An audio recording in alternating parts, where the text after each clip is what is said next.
À 22 heures, à la minute où les bureaux de vote ferment, le visage de David Cameron s'étale sur les murs de la BBC.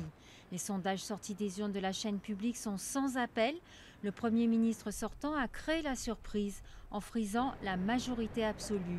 Il parvient même à améliorer le score de 2010 qui l'avait conduit au pouvoir, alors que tous les experts pronostiquaient un coude à coude avec son challenger travailliste. C'est un résultat étonnamment bon pour David Cameron. Si ça se confirme, il a remporté une grande victoire.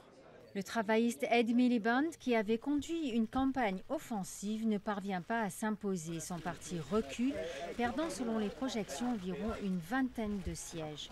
L'autre grande victime du scrutin, c'est Nick Clegg, le responsable du parti centriste libéral-démocrate. Il ne sauverait qu'une dizaine de députés. Si les projections se confirment, David Cameron aura deux options.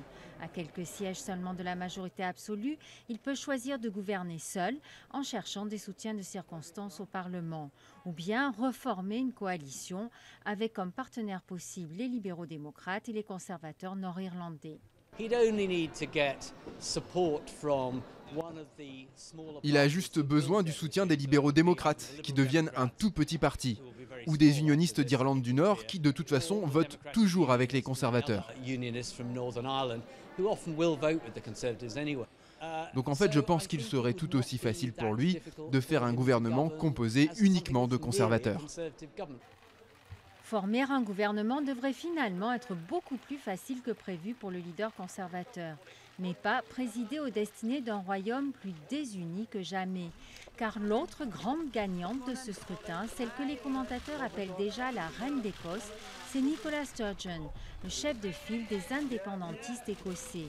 Elle raflerait selon les estimations la quasi-totalité des 59 sièges de députés écossais, rayant les travaillistes de la carte dans leur traditionnel bastion. Une victoire lourde de menaces pour David Cameron. Avec un tel bataillon au Parlement, les députés écossais ne tarderont pas à réclamer un nouveau référendum sur l'indépendance, avec cette fois les meilleures chances de le gagner.